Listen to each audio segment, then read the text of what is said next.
Holy moly, we are at day 30 of our advent calendar. Let's see what we got.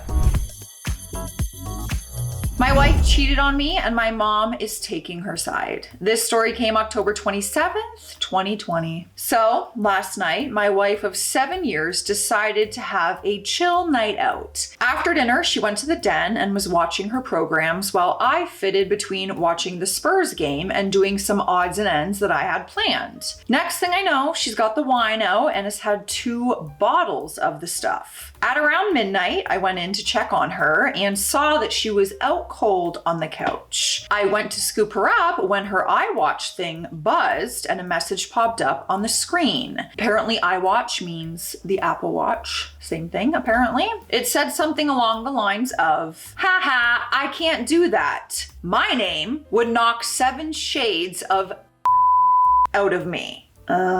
So whoever's texting is saying, I can't do that. Your husband would pretty much kill me. Ooh, what's it gonna be? I wondered what that was all about. So I pressed on it and it was a conversation between my wife and a friend of mine. Now, I wouldn't say this guy is a close friend of mine, but he is someone that I've hung out with for years, drank with, and I have known since we were teenagers. We used to call him Jacket Holder because when we got into scraps as teens, he would always be the guy holding the jackets while everyone else went for it. I pushed on the conversation while this thing is still attached to her wrist. Oh, she's wearing it? Oh, I thought it was just like on the table or something. Oh my God, so she's asleep and you're like literally witnessing her cheat on you. And I scrolled up to the top. As far as I can tell, it's him that contacts her first, unless she has deleted stuff. There's a lot of flirting and winking going on, but nothing that you could outright say was fully cheating. Then I get to last night, and when she's drunk, she starts openly begging him for sex. I couldn't believe my eyes. I'm paraphrasing here because I can't remember the exact words, but she was saying stuff like how much she had always wanted him, how no one would ever find out if he did want to do something, and the last one that killed me, that she was great at keeping secrets. Not that great. All it took was you drinking some wine and passing out on the couch and your husband found out. I tried to scroll on her watch, but I couldn't find any other messages and I don't know her phone password. I put her in her bed and I just sat in the kitchen in shock until I fell asleep. Then I got up for work at 5:30 a.m. So what should I do? I don't want to speak to her. I can't even bear to look at her after reading that crap. It was like a dagger through my heart. I'm lucky in that our house is owned by my parents, who 6 years ago moved to a retirement village and we moved into the house. The house will go to me when they pass away, but I don't and hopefully won't own it for a long time. They couldn't be bothered with the upkeep and all the problems, etc., and they just wanted to see out their final days in peace. So when I do divorce, my soon-to-be ex won't be getting her hands on it. So what do I do then? I'm honestly thinking of just not saying a word and throwing her right out. I could get my mate, who's a locksmith, to quietly change the locks today. As for that prick so-called friend of mine, there's no doubt he was up to something here. There's also no doubt I wouldn't have caught wind of this at all, so I'll be seeing him very soon. Never mind holding jackets, he will be holding his face. Sounds to me like those are fighting words. He wants dukes up. We have our first update, which came the next day. Throughout the morning, I was getting multiple texts and phone calls from my wife asking where I was and what the hell was up, as my work van was still sitting in the driveway and I was nowhere to be seen. I texted her back telling her that there was a problem with the engine, so I got a lift into work, which she seemed to buy as she just texted back saying, okay. When my other friend got back from his work at about 5 o'clock, I told him everything that had happened and I asked for his opinion. I also told him not to tell anyone about the jacket holder, as that might then get back to my wife, which I don't want at this time. I want to deal with him later. By that, I mean I'll expose what a little rat he is. Knocking him out doesn't help me at all as of now.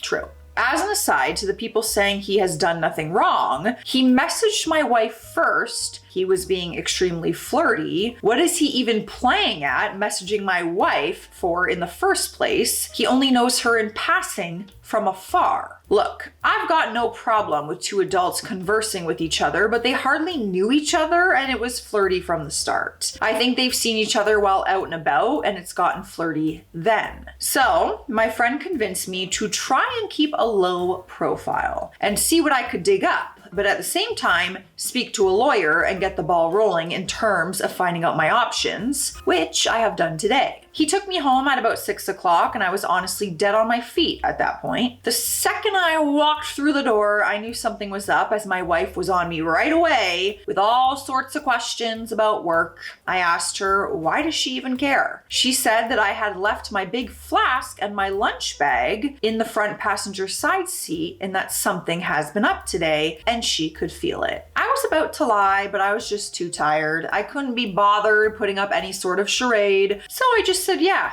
there is something up. That when I was putting her drunk ass to bed last night, a message came up on her iWatch, which I read, and I also read all the other ones.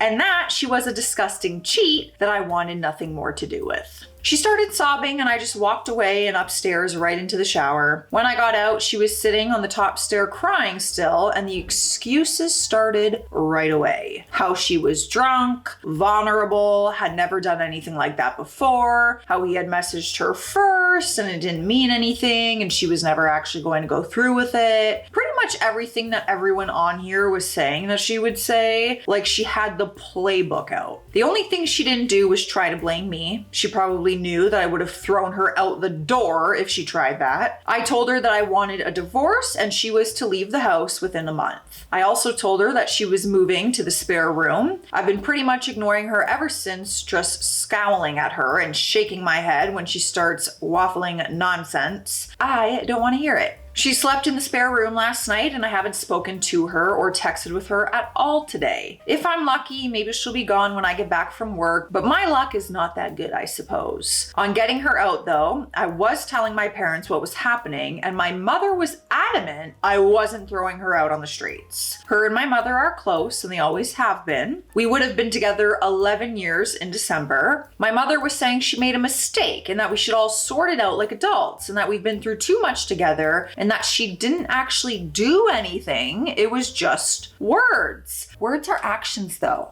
Those words are actions. I hate when people say that, like, oh, it's just some text, but you decided and there were actions into sending those flirty texts and everything else that went on. Those words are still actions. I don't understand that. I understand it's not physical cheating, but sending out words is still an action that she decided to do. Anyways, she completely took her side over mine. I couldn't believe it. I managed to get myself an appointment with a divorce lawyer for next week, so I will be going to that to discuss my options. Until then, I'm just going to ignore my soon-to-be ex-wife, I guess. Living in a house after that? Nightmare. The next update came November 16th. It has now been 20 days since I found out my wife was trying to cheat on me with my friend, and the situation has become hellish. I gave her a month to get out, and she has been sleeping in the spare room, but it's clear now she doesn't have any intention of going after she got in my mother's ear. She doesn't have anywhere to go at any rate, but that is not my problem. I've seen my divorce lawyer multiple times, and I am now in the process of drawing up a divorce petition and having my wife served with divorce papers. I have also opened my own bank account and I've taken 50% of the balance from our shared account. The atmosphere around the house has been weird, to say the least. She's been going on about how she'll do anything and everything to save this marriage, anything to prove to me that it was just a silly mistake. So I brought up a lie detector test. I don't plan on ever getting one done, wouldn't even know where to start, but I just wanted to gauge her reaction. A little poker move.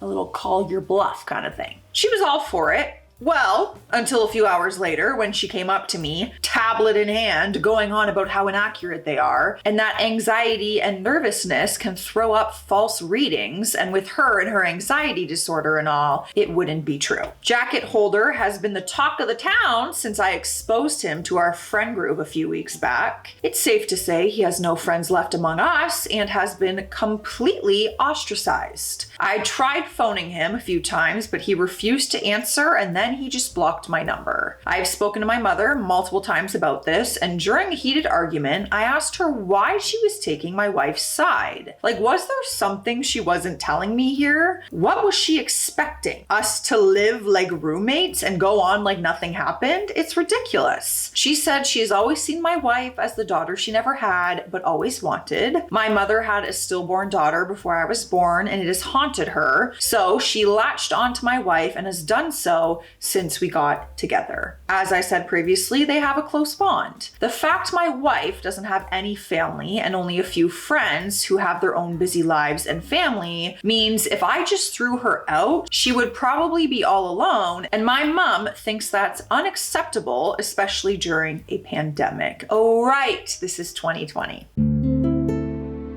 She tried to get me to come to a compromise, saying that in 3 or 4 months, we can look at it again and see where we are mentally, and is pushing me to try couples counseling before I throw in the towel. I'm not doing that. The thought of being in the same house as my wife over Christmas makes me feel ill. I have fantasies of leaving this all behind, going somewhere new, and starting again, but I don't have anywhere else to go. I've lived in this town my entire life. It's all I know. Am I being too harsh here? I'm literally ready to slingshot my parents right out of my life, but I feel so torn. Oh, that's tricky. That's really tricky because it would be hard if it felt like your parents weren't even considering your feelings being hurt by this. That would be difficult because that is something that would very much hurt my feelings and a lot of people. I mean, if your wife is begging another man to her, am I going to find that funny? Like, that's not a hurtful thing. What is that? Comedy? I don't get it. We have more updates though, but first, you already know what time it is. It's hydration station. Grab your beverage. Let me know what's in your cup, but I will encourage water. Cheers. You guys, this is the state of Toronto right now. Actually, you can see the road. The road was completely covered. We had a huge snowstorm yesterday. Hello, pigeon. Look at this. Disgusting. The worst part about walking through snow is I feel like I'm gonna break my ankle any second. All right, the next update now brings us to December 2nd. He is getting closer to Christmas, so he better make up his mind soon. I saw on the calendar that my wife had a hospital appointment, so knowing that she would be gone for a few hours, I took that as an opportunity to get my stuff together and move out, which I have. You moved out? What about having the house? After getting my things moved and sorted, I just put the house keys on the kitchen table along with the divorce papers I received from the divorce lawyer last week, and I was on my way. I blocked both my wife and my mother's phone number, and any communication I have with my wife going forward will be done through my lawyer. In terms of my living situation, I am staying with a friend for a week or two, but hopefully I should be in my own rented place before Christmas. I haven't spoken to my parents in a few weeks. Last time we spoke via text message, and I tried to tell my mother in explicit detail the things my wife was saying during her text to the jacket holder, why it hurt me so much, and why I didn't think it was her first time doing it with the whole "I'm good at keeping secrets" comment, and that is why I could never trust her again. My mother texted back saying she couldn't speak to me when I was like this and that she would let me cool off. That's such a bizarre reaction to me. She tried to phone me up a few days ago and I just blanked her call, and as I said a bit further up, since today I have blocked her number. I feel so let down by my parents, and at this point it almost feels worse than the original betrayal from my wife. My parents have made me feel like I'm the one in the wrong, like I'm overreacting, and it's me that's ripping the family apart. Well, it's not. Reading some of the comments on here, people have been saying things like, I threw in the towel so easily, I was looking for a way out, and I didn't love my wife because I didn't try hard enough to save things. But that is not true. I loved my wife more than anyone on this earth, and I was broken when I discovered what she was doing. I think we all have boundaries, and once those boundaries have been crossed, things change. When I read those horrible texts, something changed inside of me. I fell out of love with her, like being snapped out of a spell in the movies. Anything tried after that is just delaying the inevitable. I feel like if you know in your heart, I will never be able to trust you again, it's over. You cannot go on and have a successful, happy relationship if you cannot trust someone. Even like he could have tried, he could have gone to counseling, marriage counseling to try to trust her again. But some people know themselves and they're like, this will never be forgotten or forgiven.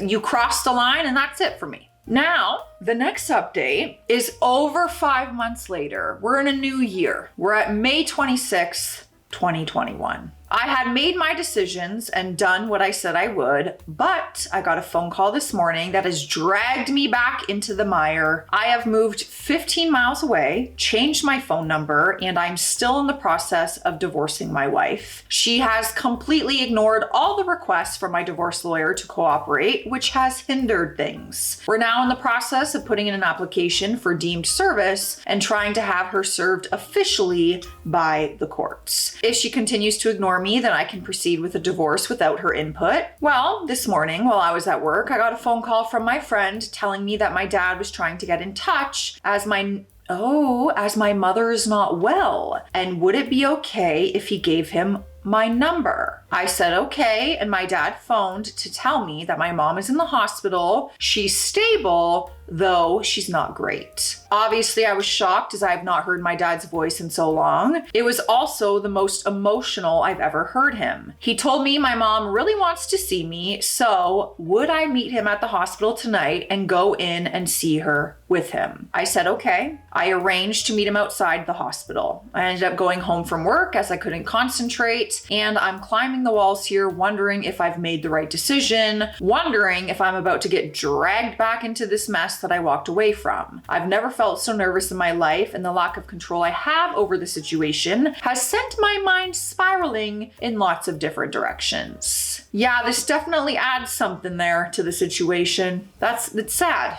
That's your mom at the end of the day. All right, so we have an update 3 days later, May 29th. So I did end up going to the hospital on Wednesday night. I met my dad at the entrance and it was pretty awkward as he tried to hug me and I said no. I then said if my wife is here in any way, shape, or form, then I am about turning and walking out that door. He assured me she wasn't, and we made our way into the ward where my mom was. When I saw my mother, I got the fright of my life as she looked like she had been in the wars. Never have I seen her look so frail. She's got an extreme black eye, also a lot of bruising and purple and yellowness down on one side of her face. She took a serious fall. Broke 2 ribs. Shattered her elbow and banged one side of her head and face on the ground. So elbow, ribs, then head in that order as she went down. Poor soul. She looked zombified, but perked up when she saw me. She told me how much she has missed me and that she wasn't sure she would ever see me again. I told her if she had really wanted to get a hold of me, she could have done it. We spoke for a bit about what exactly had happened and how she was down for a few hours before my dad had found her. Also that she was determined to get back to normal and mend bridges with me. I brought up my wife and that I had been pushing for a divorce, but she was either ignoring the letters or wasn't getting them. So I asked if she is still in the house. Mom admitted that she was, and Dad started to look uncomfortable, and I just looked away in disgust. Mom started saying how lost my wife is without me and that she's not in a good place. I knew then that nothing will change. She has not had an epiphany or seeing things from a new perspective. She just wants the status quo back. She said that the house is my home and always will be, but I told her I don't want it. It means nothing to me anymore and all it holds are bad memories. I stayed for under an hour all in all, and when I left I said if I want to get in contact I will, but don't be waiting over the phone for me to call as you might be waiting a while. My friend was saying I should see a therapist or something to try and let everything out, or else this will fundamentally change who I am and the way I build relationships going forward. That's something I think I'm going to do, as I do feel a bit broken inside. I think that would be very helpful. You've lost a lot of relationships in this story. Your wife and your parents. And those are obviously very significant people in your life and in your story. So I think therapy might help. There's still hope that you could mend things with your parents, I believe. If you want to, your choice. We got 2 more little updates, so let's get to it. The next update came 3 weeks later. We are at July 20th. Firstly, I'm now in the home stretch in terms of divorce from my wife. She has signed the divorce papers and sent them to my divorce lawyer, so all that's left now are the formalities. She sent me a message via my dad where she said she's sorry for not letting me move on and that she thought she could save things, but now she knows she can't and she has to move on for her own well-being. I thank her for seeing sense. She doesn't want anything in the divorce and said she's going to move out of the house when she can get on her feet, which I'm okay with. In terms of my mother, I haven't spoken to her yet, but my dad said she's doing a lot better after getting out of the hospital and getting some normality back. Oh, I'm glad to hear your mom's getting better. I don't know how things will pan out with them, but I've said that if the house is going to be mine, then I want them to put it into my name now to give me some security. Then we can start to try building bridges. We'll see how that goes. I have started therapy and I've spoken to a psychiatrist both over the phone and in person, and it has helped me a lot to speak candidly about everything, if only for a little while. But the story does not end there. We have another update 3 months later. We're now at October 27th. Well, it has now been a year since my first post of this story on Reddit, so I thought it would be fitting to give one last update and to end things here. First things first, I am officially divorced. Do I miss her? No, I miss the person I thought she was, but that person doesn't exist anymore, if she ever did. I don't wish her hurt or hardship though, I really don't. My dad has tried to build back the relationship again, but I just don't care anymore. That might sound harsh, but it's the truth. I said in my last post that I wanted them to put the house in my name, though I haven't followed up on that. I think I was just angry at the time and I wanted to assert some dominance at the outset of our conversations, but I really couldn't give a damn about that house. I said in my first post after finding out that I felt like a worse person than I was yesterday. Well, after everything that has happened, I feel like a stronger one